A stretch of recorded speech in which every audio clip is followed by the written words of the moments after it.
Hello everybody, I'm Thrashmaniac HD, and I just wanted to come on here and give my thoughts about Wrestlemania 30. Pretty much about the matches that have been announced and what could happen. So there you go. This is going to be my Wrestlemania 30 thoughts. Mostly because I'm going to actually go to the show, which is going to be awesome. My thoughts on the matches we've got on the card so far. I'll get to my thoughts about each. First, the first match that I see is John Cena, Bray Wyatt. I say this match is going to be pretty damn good because Bray Wyatt's showing that he's not just another big guy, or at least big-weighted guy, I should say, but he's a guy who can wrestle and can move in the ring. John Cena is an underrated in-ring performer. Coming out and saying, I don't care if people come on here and say Cena sucks, because you people are just ignorant. But anyways, away from that, before I go ranting, Cena Bray Wyatt should be a pretty damn good match. And as far as like who I would think would win, I would say John Cena would do the right thing and put Bray Wyatt over. Because, I mean, he put Bryan over, he's put some people over, he's going to probably put Bray Wyatt over, because Cena's starting to wind down a little bit, because he's getting older, and a bunch of other stuff going on, so yeah. Next, it was announced on Raw last night that Hulk Hogan announced that at WrestleMania there's going to be a 30-man over the top rope Andre the Giant Memorial Battle Royal. I think that's a really cool idea. Something unique and different for WrestleMania. I wonder if it's going to be in the vein of a Royal Rumble match. Because if it is going to be like that, the match is going to go on for at least 30, 40 minutes. And I'd say that match will open the show, which is good. You need a good opening match or something unique to open the show to get the crowd going.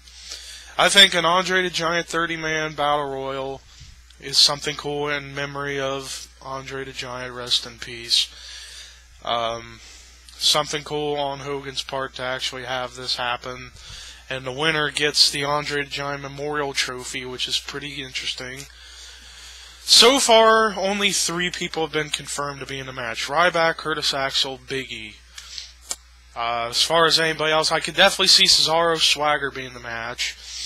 As far as predictions go, I'm going to save predictions for when I do a predictions video later in the month. Then the next match that has been confirmed is Brock Lesnar, Undertaker. I pretty much gave my thoughts about this match in a separate video. If you want to check that out, go back to some of my recent videos and you'll see it. But, yeah, I'm not going to go into too much detail because I already went through it in a separate video, so there you go. Now, these next 2 I'm going to talk about together, because one match is involved somewhat in the title match, and the title match is what it is. So with Triple H and Daniel Bryan happening, I personally think this has been a little bit overdue. Because ever since the storyline started at SummerSlam, we've been waiting for the moment Daniel Bryan gets the ultimate revenge on Triple H. Originally it was going to be CM Punk versus Triple H, but you know what? I'm going to be straight up. If that match happened, it wouldn't really make much sense. Because, yeah, you would have had Kane cost Punk several matches to the point where he wants Triple H. I mean, it's an okay way to have this match, but as far as, like, which would make sense more, Bryan and Triple H or Punk Triple H? Obviously, Bryan Triple H makes more sense because their story has gone on longer than the Punk Triple H story, not counting the 2011 stuff that them 2 did. But, so yeah, with Triple H and Bryan happening, it's about time. This is going to be a hell of a match. Looking forward to it. Especially now with the added stipulation If Bryan beats Triple H, he gets added into a triple threat later that night. Which, I would say Bryan would win that match and get into the triple threat. And for Batista Orton, I personally do not have a big problem with these two being in the title match. But it would help if Bryan does get added into that match to help make the match good. Because, I mean, Batista Orton, for the most part, they've had okay matches at best.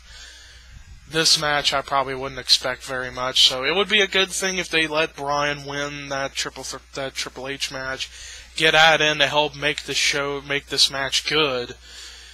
Bryan, I say what's going to happen. Bryan's going to win the match with Triple H, go to the triple threat, and I say he wins the triple threat, because they're trying to do something big with Bryan. They're trying to make him like the new Chris Benoit.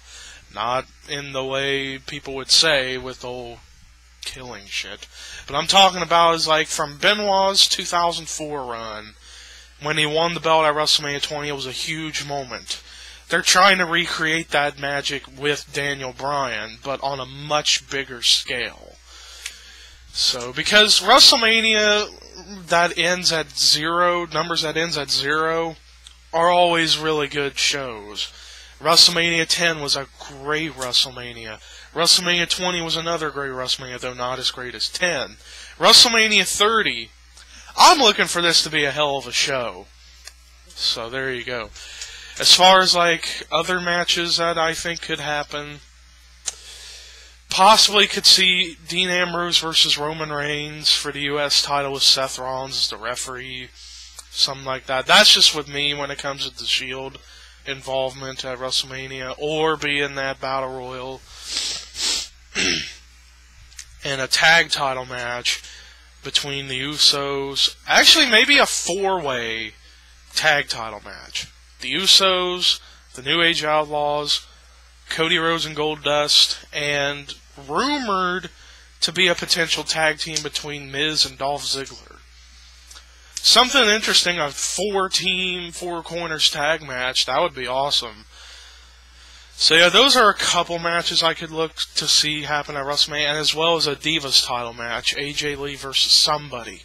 Maybe they'll shock us all and have a return Diva come back for a match. Or bring in Paige for a match with AJ at WrestleMania. That would be cool, but they won't do that, sadly. Or they could bring back an old diva to have a dream match with her. Like, most importantly, Mickie James. I would love to see them bring back Mickie James for this match with AJ. The Battle of the Psychos. The battle of 2 of the best female wrestlers. You got the best modern-day female wrestler versus the all-time best female wrestler, in my personal opinion. That would be a great women's wrestling match for WrestleMania. I'd say it would probably be better than Mickie James Trish, possibly, if it did happen, but we'll see. But yeah, those are all my thoughts about WrestleMania 30, plus I'm going to be going to the show now to give you guys an insight about what I'm going to do. Big announcement here. I'm going to be filming a bunch of stuff, taking a bunch of pictures, and I'm going to make an epic documentary video about my entire time at WrestleMania 30, the weekend, going to Access, possibly WrestleCon, depends if I can get the tickets on time. But those are the possibilities. I might go to WrestleCon, and I might go to Access.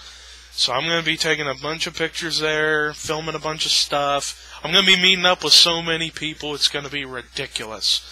So yeah, it should make for some awesome videos to come. Or an awesome documentary video I'm going to edit together, put together myself. It's going to be great. I think you guys will love it when it comes out. Peace.